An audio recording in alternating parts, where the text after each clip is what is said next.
In this episode of Elevate Your AIQ, I had the pleasure of speaking with Sultan Saidov, co-founder and president of Beamery, a leading talent lifecycle management solution, about the evolution of AI in talent management.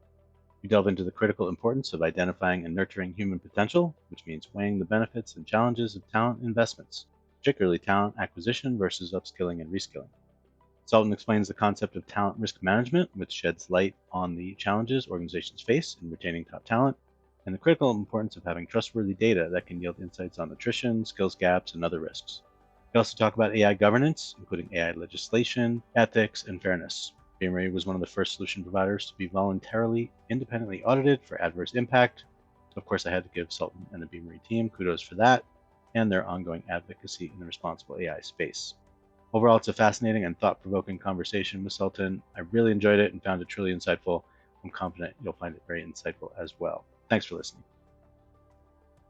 Hello, everyone. Welcome to another episode of Elevate Your AIQ. I'm your host, Bob Pulver. With me today, I have the pleasure of speaking with Sultan Saidov from Beamery. How you doing, Sultan? I am very well. Thanks for having me, Bob. Absolutely. Thank you for being here. Just to kick us off, I thought maybe I'd just have you give a brief introduction of your background and the impetus for starting Beamery back in what, 2013 was it? Yes, indeed. Just over 10 years now. And quick context, Beamery today is a leading AI platform for talent management. And certainly in 2013, when we started, AI meant something very different to today. So but the impetus has stayed the same. I was working in finance before starting Beamery. And part of the impetus came from the fact that I was working in finance during the last recession, from 2008 to 12, when a lot of people suddenly found themselves out of work. And I started a couple of technology experiments while working in that industry. And one of them was to see if there's a way to identify people's potential to help people get discovered for jobs outside of finance and outside of those industries. And as I was running those experiments, before it became a motivation for a company, it was really a motivation to see if there was a way of making those career choices available to people, not just simpler, but fairer. Because where I come from, it's an unusual part of the world. It's a place called Dagestan, and not many people from that part of the world get access to opportunities in any industry or any company. And so, one of my questions outside of looking at is there a way for people to get found for work having lost their jobs was, are there things that go beyond people's credentials, e.g., people's skills or potential or interests, that you could derive from where people have worked or what they studied? And at the time, that experiment started with just looking at, what kind of things could we capture? Are there data points about where people come from or go, or what companies hire for that could reveal some alternative way for people to get discovered beyond just applying for jobs? And very quickly, that led to me spending time in speaking to people in the HR industry, speaking to talent leaders, anybody who'd talk or listen. And I started to realize that there's a interesting systemic problem for why this type of potential based hiring and talent decision making doesn't already happen, or certainly didn't in 2012-13. And it comes down to the fact that the industry of people decisions and HR and talent has been largely built around the processes, whether it's payroll or onboarding or applications. And as a result, has never really been people centric, either in the experience or the data. And so that initial experiment of, is there a fairer way to identify people for potential, turned into is there a way to actually treat talent like customers, not only in a fair way, but in a people-centric way. And that led to us building the first AI-based CRM in the talent space. And then over the years has turned into what we do today, which includes helping companies do talent planning and risk management and so on. Yeah, I would say it's quite a comprehensive platform at this point, but I love the backstory. I mean, certainly I see a lot of those challenges, I'll call them, persisting today, not people that aren't using Beamery, of course. And then that definitely resonates with me on a personal level. For me, it was COVID rather than the financial crisis, but certainly I witnessed and had some personal experience where if you understood what some of these folks were capable of, you never would have let them go in the first place. So yeah, so that definitely hits home. When you think about that human potential throughout the talent life cycle that I know you you support and your platform supports. Are there specific areas where you think we've got more opportunity, meaning there are more people being overlooked? I guess where do you see the most opportunity? That might be kind of a loaded question, but is it in the general sort of labor market, all these people who are just consistently sort of untapped and remain hidden, or is it the people that are already working that now you don't even know, like you really don't know what else they're capable of doing as the organization evolves? It's a question you can look at through a few degrees of depth or complexity. I think at a high level, you can't validate potential in a vacuum. You can identify where it's likely, but there has to be human interaction to actually explore your own potential as part of that. So, for example, today, a lot of the biggest opportunities lie in future proofing where a business or an organization is heading or where you as an individual are heading, because the work we do is changing so rapidly. And oftentimes, there is a symmetry between the types of work that is most at risk and the types of people and work that actually can transition into high demand work. For example, when we saw AI in its early wave starting to take over image generation, the early hypothesis was, well, now we won't need designers or creative people, but the new specialized roles in prompt engineering and designing 3D worlds and games with AI assistants have actually drawn in exactly the people who are being displaced by what the AI is doing in basic image generation.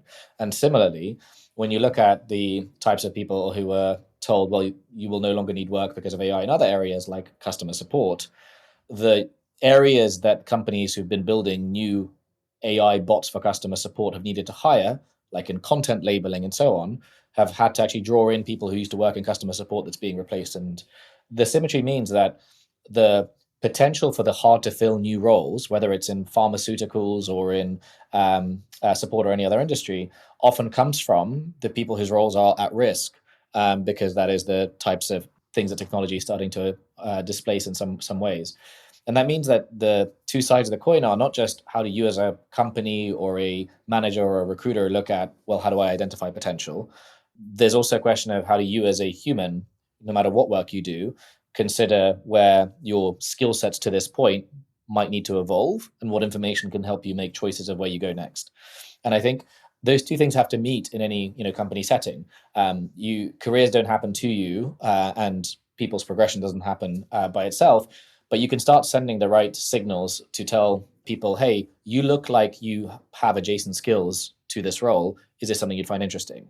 Or there is a workforce that you're thinking about adjusting, either restructuring or training. Here's signals that you may want to consider around what they would need to be trained in or how those roles are shifting.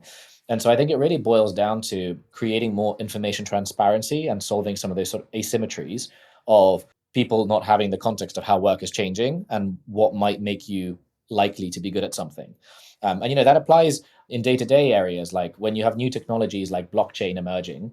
A lot of companies default to starting to just hire people with that experience, which for a while is going to be almost no one. And the easy thing to do is to say, well, people who are starting to move into these roles, where do they tend to come from? And therefore, rather than just defaulting to hiring, who could we train rather than just hire and then replace? What makes it easier to train somebody? What are the gaps and similarities? And I think that applies both to companies making decisions and to people trying to figure out their own paths. Yeah, I think for the for the internal, population, and not necessarily like working full time, but the people who are already actively, participating in your projects, whatever the sort of legal, relationship is, I feel like it's certainly a big miss if you haven't taken the time to figure out what people are capable of. And obviously, technology has advanced in some of these more modern, application talent marketplaces and other things that people are still trying to get their arms around. Right, skills based organization. What does this mean for us? How do we identify and keep track of all these skills? So to me, that's one of the biggest misses. Just because if you were to actually let those people go, like deliberately or just showing a lack of empathy or interest in what their goals are and things like that, is particularly egregious, as opposed to not necessarily sticking your head in the sand, but you can't solve everything. necessarily. You've got a mission as a company, but just to optimize what you have seems like a much smarter play than letting these people go trying to say, okay, we're gonna go fish again and spend 6x or whatever it is to try to bring in the right people with shrinking tenures and loyalty and still continually low engagement levels and things like that. It just seems like it's just not a good investment. For the majority of cases, it's not just an ethical benefit. Obviously, ethically, it's better to keep people and train them rather than letting people go and hiring new people to do similar jobs. But from a company outcomes perspectives financially, and I think the averages vary depending on the types of role, but it's typically at least twice as fast to redeploy and train versus hire and onboard. And sometimes even faster than that. I mean, if you look at even just the hiring for potential without the consideration of whether you've let anybody go, for a lot of the newer roles that have emerged in the last couple of years, where there aren't that many people with experience, whether it's in AI or in whatever it might be, the number of people that are available for you to hire if you didn't have all of the requirements, LinkedIn estimated increases more than tenfold in terms of talent pools. But the impact it has on the business is usually it is more than twice as fast to hire and train for somebody who hasn't had every skill set or every experience than it is to hire for somebody who meets all of the experience requirements. So it isn't just in the case of existing employees and how do you avoid layoffs. It's in all cases. But obviously, that doesn't always work. You might not have the infrastructure to do those training programs. It may be hard. And so it can be simple on paper, more nuanced in practice. And so, as an organization, you have to make responsible decisions of whether you have capacity to train people and so forth. But going back to the transparency of information, usually the issue is companies don't have the insights into, well, could we actually train people? Who could we train? Are there ways of identifying who has potential? And so the friction often just that's stopping companies isn't the ability or the budgets to train, but not knowing which populations to hire or address internally or externally. And that's the easy problem to solve, which is what the whole skills movement is really about. And in the process, you also end up having the tools to be more inclusive and fair in your hiring by looking at skills over credentials, which is a sort of a positive externality of taking that approach, in addition to the fact that it gives you more effective ways of filling roles quickly. I was reading about some of your recent solution updates. The talent risk management dashboard, is that part of that sort of understanding where the puck is going and where you might need to supplement existing staff, sort of a build versus buy kind of thing? Yeah, it is. And I think there's a bigger movement that is happening in the way businesses look at talent that we're at the early stages of. When we started the company 10 years ago, the shift that was happening in the HR space was that companies needed more sophisticated technologies to treat talent like customers because there was a war for talent. And there was an opportunity in terms of how technologies were evolving to start taking charge in that war by being more proactive and having better data.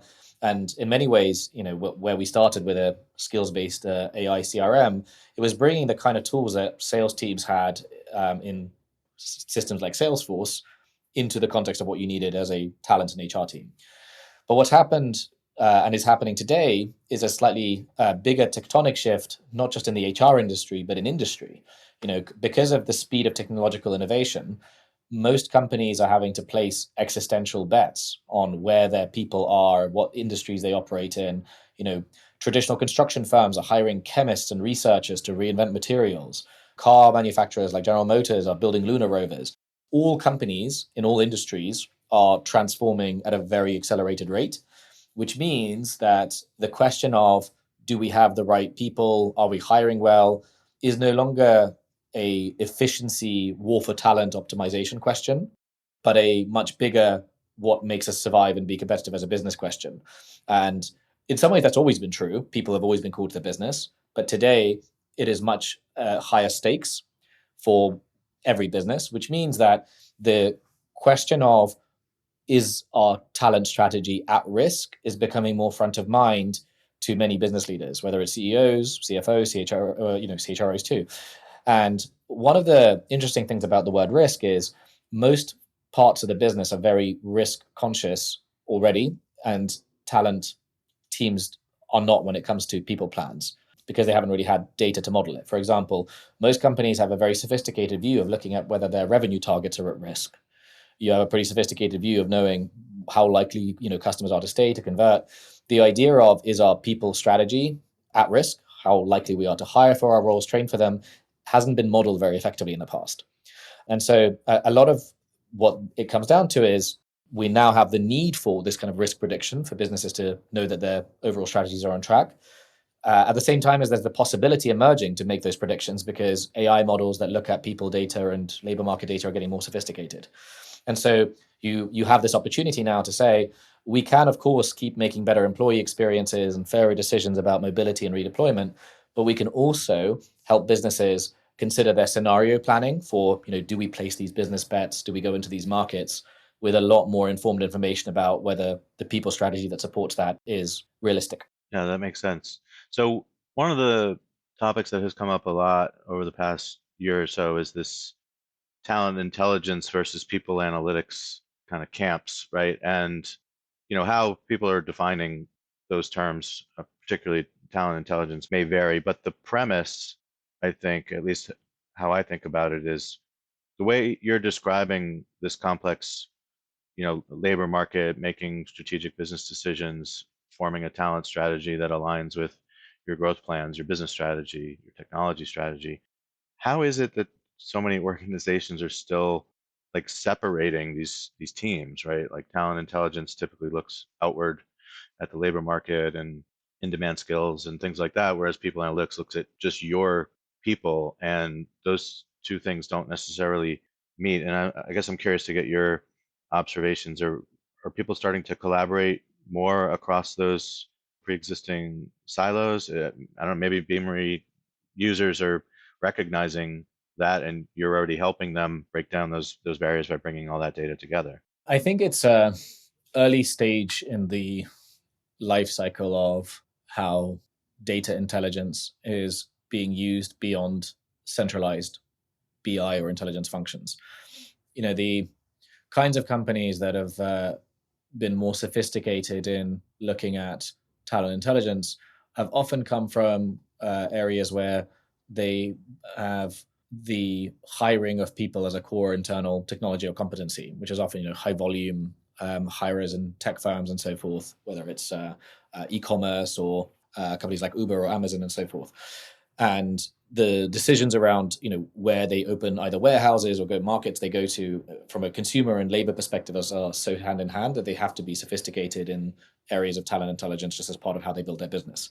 I think for many more traditional businesses, it's a more analytics driven function of looking at, are you retaining employees? What is employee satisfaction, rather than trying to make these predictive bets. But in all cases, whether it's in HR intelligence or just general business intelligence, AI is slightly changing the landscape by making insights much more accessible to an unsophisticated user. Because historically, using any form of... Have you ever wondered what really makes a generation tick? Who gets to pick the name? And why the slang keeps changing? Don't worry, I can help. My name's Dr. Megan Grace. On hashtag Gen Z, I share the voices and experiences of Generation Z, how they're different from other generations, what moves them, and why they do what they do. In each episode, we go beyond the buzzwords and the stereotypes to dive into real conversations and the insights that matter to making intergenerational collaboration a reality. You can catch hashtag Gen Z on the Work to Find podcast network and wherever you listen to podcasts. Deep intelligence requires a certain intent and sophistication. You log into your BI system and run certain queries. Increasingly, we don't need to be even in the headspace of, I need to look at analytics in order to benefit from them. You could be doing a daily task like writing an email or opening a job description or any activity, and your tools can provide an adjacent insight. Like if you're opening a job and writing a description, you can say, hey, before you post this, did you know that you could look internally? There's some people who've already raised their hand and are relevant to it.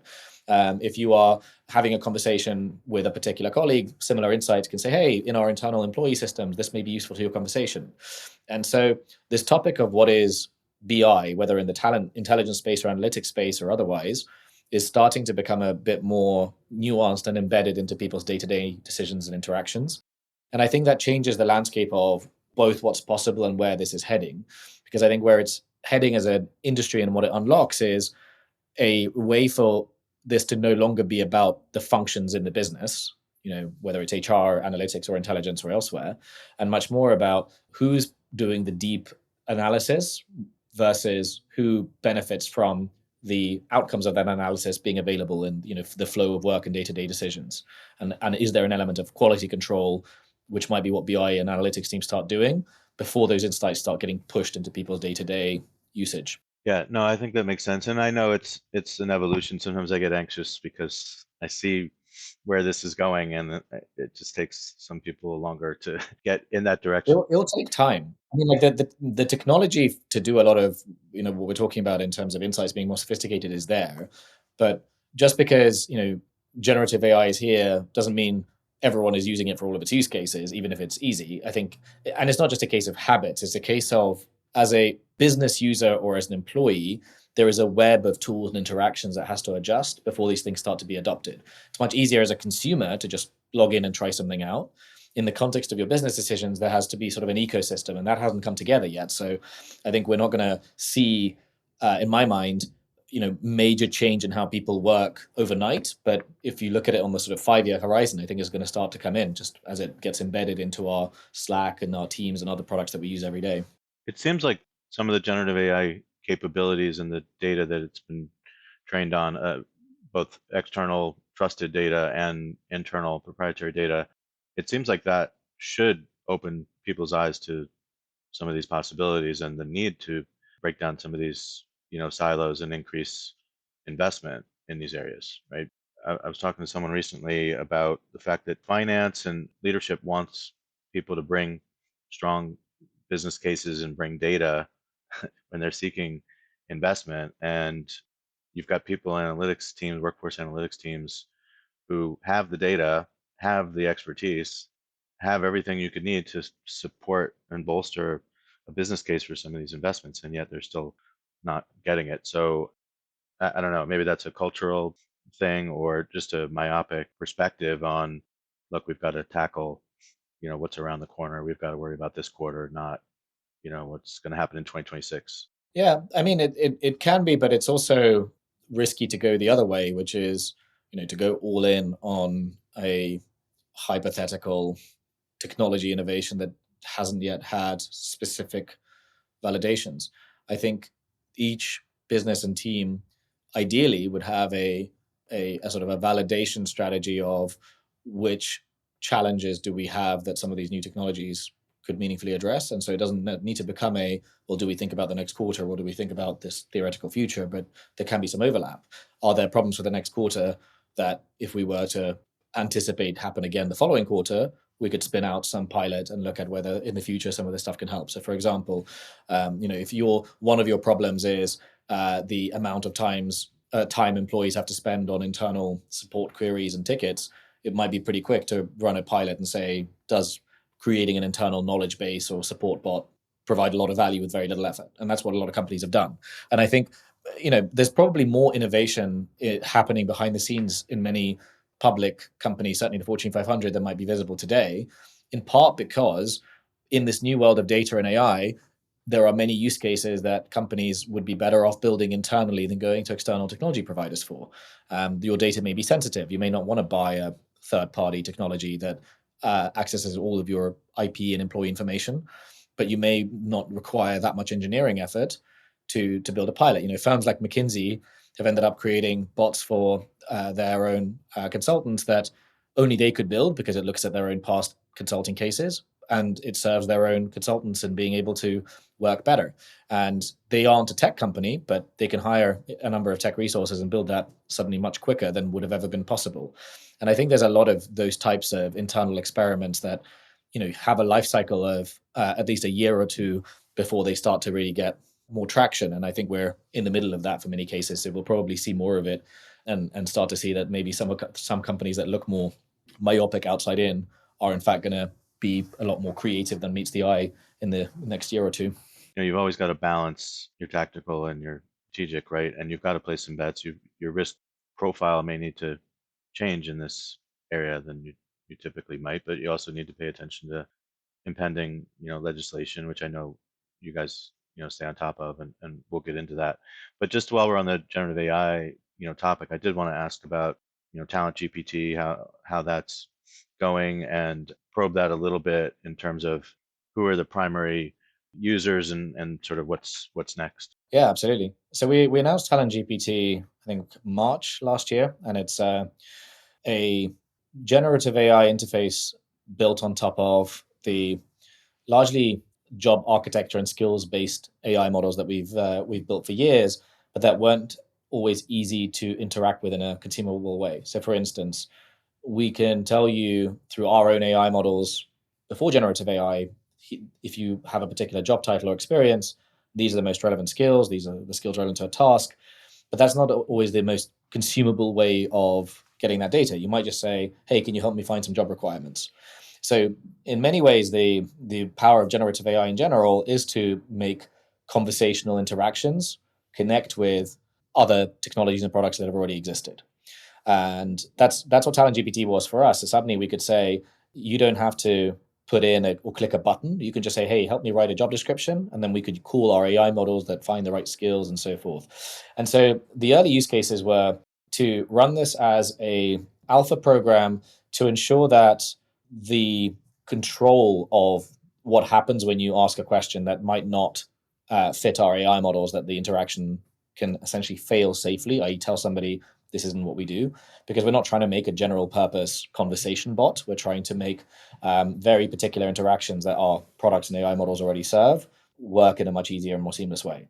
And there's also a question of data safety and security. We don't need to store any information, but we may still run into users sending sensitive data, even though there's no need to. So you have to be able to catch it, filter it out. So the early couple of months, we didn't just launch the product, we started onboarding clients into this alpha program. And one of the things we found is, because of the kind of companies we work with, which is largely the Fortune 500 or Fortune 2000, even for very basic use cases that were very controlled, like help me write a job description, there is a lot of legal review required, partly because the HR industry is under particular scrutiny of anything that touches AI requires certain hoops. So we excluded any use cases. We certainly don't do anything like applicant ranking or scoring with generative AI. There's many risks to that, but that wasn't even a use case for us. We very much focused in on things like writing better job descriptions, running better interactions for find reports, etc. But the legal review was still necessary, and it basically took maybe until the end of last year for many companies to really start approving both the launch of those pilots and some of the legal. Part of our Talent GPT launch was in partnership with Microsoft, as some of the generative AI components were running through Microsoft Azure and their use of OpenAI.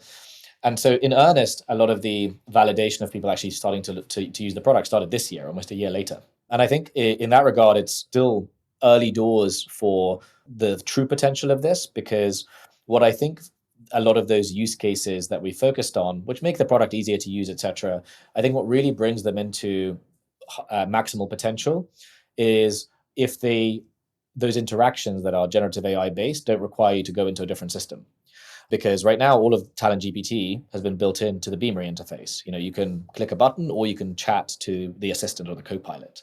And I think a lot of the real value comes in from when you can make those interactions of talking to a co-pilot happen within a product that you are using all the time, like a Microsoft or a Slack, or maybe a LinkedIn if you're a recruiter. And so what we're now starting to do is run the next iteration of our Talent GPT rollout program, which is to start to embed it into that day-to-day ecosystem, where I think it starts to unlock access to a lot more users in a much easier way, and really achieves the goal, which is minimize not just context switching, but the cognitive load of what do I have to do. And in that context, some of the experiments we're running is what I said in the conversation earlier. Beyond the helping with the task, like writing a role description or showing some requirements, what extra insights can we show that give you guidance? For example, can we tell you that before you post this role, consider removing these requirements in order to not be at risk?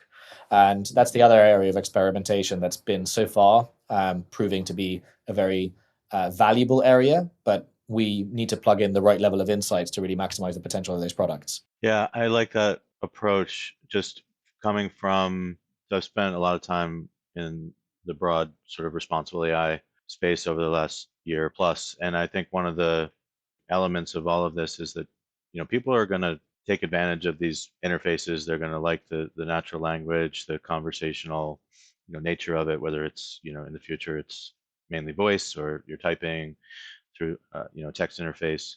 But just the fact that you're asking, or you're sort of preempting people before they do something, not intentionally bad, but just they're just in the moment, they're in the flow of their own work, and they're just not thinking critically at every moment, and you're almost injecting like some nudges and some of the concepts with the digital adoption platforms to say, hey, but let me just get you to pause for a second. Do you really need to your example before, do you really need to, I think, looks like you just sent me a document that has some personally identifiable information, or maybe even sensitive and confidential information. I actually don't need this to execute the request that you gave. So basically, you're preemptively trying to prevent some weak links, I guess, in the flow.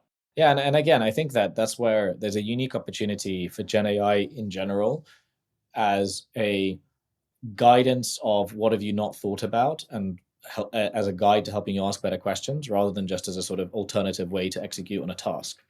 I think the early experiences most people would have had with generative AI is likely, hey, write me a poem or draw me an image, which is kind of something that you may not have done before, but you're giving it a task. I think the sort of breadcrumb of, hey, you maybe didn't notice this, like you said, with sensitive data, or hey, I think Microsoft's doing this, like, hey, you're about to have a meeting, here's some relevant information. I think it's starting to become more than just an assistant to something you want to do, and more of a assistant to things you might not have thought about. And that starts to open up a different window for just how technology helps us be more effective. What you just said reminded me of some of my IBM Watson experiences in the last generation of AI tools. But one of the concepts that it always showed when we were demoing it to the C-suite was it knows what it doesn't know. Hey, this is William Tincup, and you should know about the You Should Know podcast. It's a topical, fun podcast with Ryan, myself, and a guest, or guests plural sometimes, and we tackle the most timely topics of the day. Give it a look, give it a listen, and subscribe. Thanks. Right? Known unknowns. And so it seems like there's a lot of opportunity to incorporate, and maybe you guys have already done this because of the trajectory. This wasn't Beamery wasn't founded last year. So I guess the question is incorporating like both predictive AI and generative AI, and some of those scenarios that we were just talking about could be maybe it sort of knows where you are on the risk scale, or on providing like a really reliable output or response. Don't give me some BS answer. Don't try to sound like because I'm going to take that and I'm going to run with it. So if you don't know, just maybe tell me, or tell me what else you need to be more confident and give me a reliable answer. So is that part of the trajectory and the maturity of generative AI, is to take some of those, last generation of AI kinds of principles and concepts and incorporating it so that you have, because to me, that's how you are going to grow to trust, Talent GPT or whatever the platform is. That's how you're going to trust it, because otherwise you're just my know-it-all coworker who's full of shit.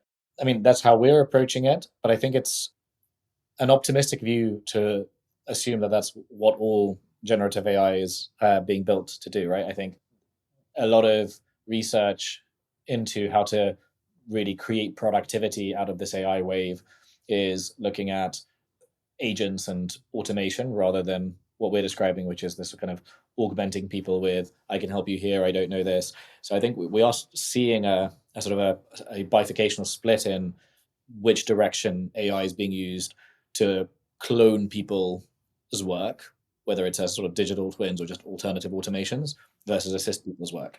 And I think it's a real interesting area of ethical conversation, what's right.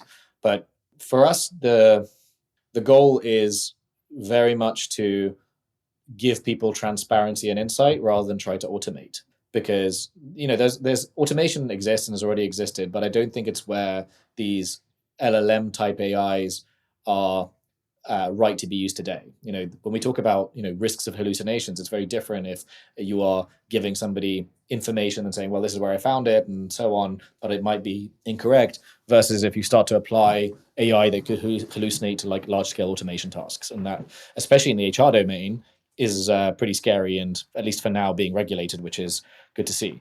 But I think the question of how do you create AI that isn't just truthful and takes some of those old principles of I don't know this, I'll flag it to you, but gives people ways of navigating information in general better, because the world is full of information that you can't process or whether it's accurate or not. So we have an opportunity for AI to help us zoom in on data sources and information better.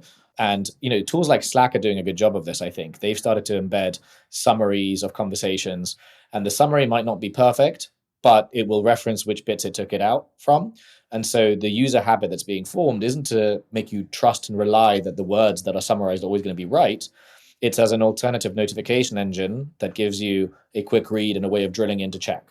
And I think that sort of habit formation of how do you use AI to not assume it's always right, but Google searches aren't always right either, but to assume that it gives you a different way of inspecting things you might not have noticed in a more efficient pattern. I think that's a pattern of responsible AI design that applies very well to the HR domain. You're right. It doesn't necessarily have to be, if you're summarizing something, as long as it got the gist of, if you're summarizing a set of documents, or some of this legislation around AI is ridiculous, right? It's like 800, 900 pages.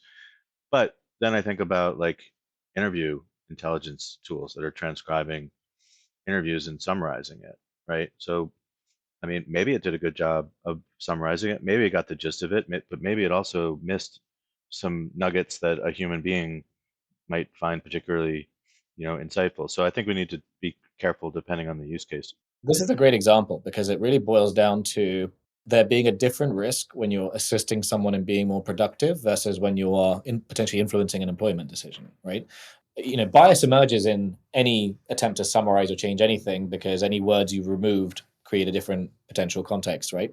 And if what you're summarizing is presidential speeches, then you run a risk of creating bias in how people vote. If you're summarizing interviews, you create a bias that somebody might not be hired based on how you summarized. If you're summarizing a newsfeed or a Slack for your own personal consumption, there's not necessarily the same risk. And so I think one of the tricky things is, as a user or consumer of these products, you're not necessarily aware that the same tool that's summarizing suddenly is super risky in one use case and not that risky in another.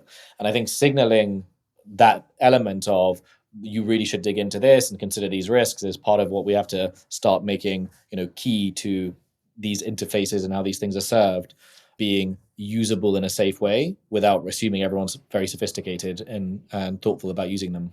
Absolutely. Just staying on the responsible AI front, I have to give you kudos for being early, and still to this day, I feel like you're one of, I don't know, maybe a dozen or so companies that I've seen that have taken the initiative to be independently audited, for, your algorithms to check for adverse impact and other potential, risks. And so, I did spend time getting certified by a nonprofit to conduct audits in New York City, and it just seems like everyone was like sitting around and waiting. Even the employers who were doing a lot of hiring weren't even going through that audit. And so I just I know the law in New York City is imperfect and not necessarily enforceable as written. I'll just kind of say that, but I do think that it's important as people, and maybe you guys have seen this already in terms of prospects, but it just seems like it was inevitable for companies to start technology evaluations, to start asking some tough questions. I mean, I brought this up in a LinkedIn post before HR Tech last fall, and then I could probably just repost it again, because what I saw at Unleash a couple months ago was the same thing. It was 90% of the conversations I had were about AI, but if it was about legislation and being responsible, which goes way beyond legislation, right? We're talking about responsibility by design. It just seemed like if we were having a responsible AI conversation, it was probably because I brought it up. right? So I think there's a long way to go in this industry, but I just think if, as you're doing vendor selection, why would you not incorporate some risk mitigation by asking the right tough questions about, whether you've been audited, are you a trusted partner or not? Yeah, I think it's a really important conversation for a number of reasons. One of which is when it comes to HR and bias, what really matters is how you as a company monitor your own, not what the technologies are. And it's actually something we've recently started to unlock because bias auditing technology, as third-party bias auditing technology, as a space is maturing to enable companies to self-audit AI models on their own data, not just rely on a vendor. And what that means is, you can have, let's say, a skills-based AI model that statistically produces bias on average across the world because one, in general, skills tend to compare to credentials, etc. But two, let's say the model's been tested. That doesn't mean that in a very specific company there couldn't be bias because there could be a population set where the bias exists from the types of people that apply, and then the model perpetuates it. Right? Just like human decisions might create bias down the line. Same with the interview technology. It may be that the way that assessments are summarized on average doesn't, but for a particular company does. And so I think the maturity of recognizing that the thing to worry about is not just AI, but the fact that people make decisions within companies and those decisions can be biased. And some of those people might already be using third-party tools without them being formally approved in the company for various things. So how do you just monitor the state of fair and equitable decisions in the business, and then consider, does adding a technology improve that or not? And I think that the challenge is when you look at HR as an industry, it is a lot more risk averse than most other parts of the business. I see many companies that have been launching AI to their consumers in their products, but have not touched it in their HR space.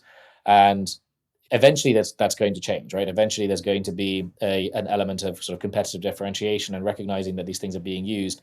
But I think we need more maturity in how to evaluate not just the technologies, but these topics of how do we even look at bias, how do we look at ethics, how do we look at what people are being trained on.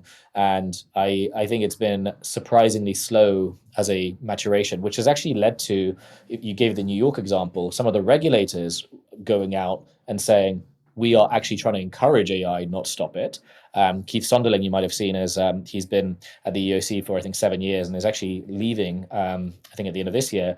But he's been a big advocate in the HR tech industry for the EEOC is trying to encourage technology adoption and AI adoption. We see that it's on average having good effects. Here's how we want you to be thoughtful about not just trusting it, but reviewing it. But the biggest thing we're trying to stop is companies not auditing and doing traditional tap on the shoulder. We're not using systems to monitor what we do. And the fact that it requires the regulators to encourage people to not worry about the regulation is quite an interesting phenomenon. Yeah, I've had a few conversations with Commissioner. I didn't realize he was leaving his post because I know he's going to be at HR Tech and he's been making the rounds to a lot of different events. But yeah, I think it'll be interesting to see how regulations evolve. I mean, obviously we could see some things at the federal level. I'm guessing maybe next year, but they're making slow progress in that regard. But I understand his position in terms of the need to obviously comply with long-standing civil rights legislation, and let's not make sure that AI, it's not necessarily legislation around AI, it's that let's not let AI scale while Exactly. not mitigating the biases. Yeah, so yeah, we'll see how that evolves, but I just think in general, whatever the legislation, first of all, we see the EU AI Act in its full, very lengthy documentation, and so people have been analyzing that. And I just think if you can align yourself to some of the core, principles and of their sort of risk pyramid and some of the ways that they've outlined, consumer protection and candidate protections and things like that, I think you can probably be in good shape for legislation elsewhere, including here in the States. I agree. I suspect that once, as you say, the EU Lengthy AI Act is fully rolled out, is going to become the standard for other countries, just like GDPR did, because it's once you have a really comprehensive standard in a large jurisdiction, it tends to become easier to adopt it. But I think the implications of the EU AI Act may end up being more far-reaching, just like they were of GDPR, than people might expect. One of the things that we're considering, to your point around not just current regulation, but what's right and ethical, is to what degree can there be full consent and transparency about AI across both consumer experiences and employee experiences and HR experiences. And I think the answer has to be it should be complete. Like, you should be able to opt in or out of any kind of data or technology use. But that isn't how current regulation has to date approached it. It's not very, you have like New York law talking about accommodations, but it's to date been quite vague and not really requiring any explicit opt-in or out. Whereas I think the EU AI Act and what happens next might start to change that. We may see a lot more obligation to have not just transparency around how your data is used, but around what AI might do and how you opt in and out of it. And I think starting to prepare for what that might mean and how we adopt technology is going to be quite important. Yeah, absolutely. So I know you guys are focused on, the ethics and, all the aspects of what we call responsible AI. So human centric and ethical and fair, transparent. When you think about like the whole talent ecosystem and, moving these pieces around and people coming from different talent pools, are you trying to apply the same principle? Like, not everyone who might be interviewed for a job is going to come through a traditional, hey, the job is posted on, Indeed or LinkedIn or whatever, and this is, you don't have one door that these people are going to come through. Maybe you use, some of the capabilities that you acquired from Flux, and you're connecting to other, talent pools and other, ecosystems. So I guess one of the things that I think about is, how do we apply consistency Yep. in it's about the decision and the humans being impacted. It's not about a particular channel where you identified the talent. There's a couple of threads to this. I think an important one is, today in the HR universe, we often look at the AI wave and the skills wave as being these two parallel, separate topics. But actually, they are and have to be the same topic, because for pretty much anything that involves AI in the world of people, decisions, or experiences, skills are how you create consistency and fairness. They're sort of the zeros and ones of connected, consistent, fair AI for people decisions. And that's partly because it's how you can compare work in the lens of like tasks and things people have to do with capabilities, like what sets of things you might be good at to do that work. And it's also because that's what gives us a way of building AI models that can be connected to your decisions in performance management or job design and so on, and learning. And so a key thing to ensuring that employees have a fair way of accessing career opportunities or mentors, etc., is to find a way of threading your universe of HR systems, which for many large companies is 100 plus different products, to speak some common language that can connect to all of those AI products. So I think today that doesn't quite work, because 100 plus HR systems don't all have a common skills language, and they don't all use skills-based AI models. But in an ideal world, they would. You could have a common currency, and if you can change, this is what we mean by the skills we need and so on, it would cascade into the AI used in your learning systems, performance systems, recruiting systems in a similar way. So I think one thread is, how do you create data consistency, and skills is a big part of it, so that can be a fair experience. The other part of it is, you can't create fairness in a vacuum just through recommendations, right? There needs to be some kind of action available afterwards. In the same way as, 10 years ago, when companies first started using talent communities, most companies didn't hook up those talent communities to any form of review or messaging system. So it became this sort of black hole of submitting your interest and then never being reviewed. I think there's a similar element of creating good outcomes and fair outcomes, whether it's for employees or for candidates, that has to consider, how do we take any form of interaction, if an employee says, I want to do this, into something that's actionable. And, I think many companies that have rolled out talent marketplaces have found a lot of value and demand. People want to do gigs, but not necessarily the supply. Like, not every company's ready to create lots of projects and so forth. And I think you have to consider, what is the path to giving people an action. Now, in some cases, there's a lot of value to just giving transparency. i.e. using AI to show employees, here's what careers you might take that are relevant to you. But the moment you make an action available, like apply for something, you need to have a way of learning from it, following through on it. So I think, companies have to consider the range of what can you give people in a fair way, whether it's just showing employees, here's what is possible, or where people like you have gone for information, versus what you might do with actions and programs for people who then have an interest that comes out of that information. These aren't easy problems to solve, but I think it's an important endeavor to make sure that we are making fair and consistent decisions, and we're doing what's giving people a fair shot. Because I think there's a lot of, like we said at the beginning, there's a lot of potential that we have not tapped. You've got to be on the lookout, right? You've got to know how to discover that and put some mechanisms in place to help you, surface that talent. I want to be respectful of your time. I have like probably 10 more questions to ask you, but I'm gonna let you go. Thank you so much for your time, Sultan. This was great. I appreciate it. Thanks so much, Bob. It's great to see you. You too. Thank you everyone for listening. We'll see you next time.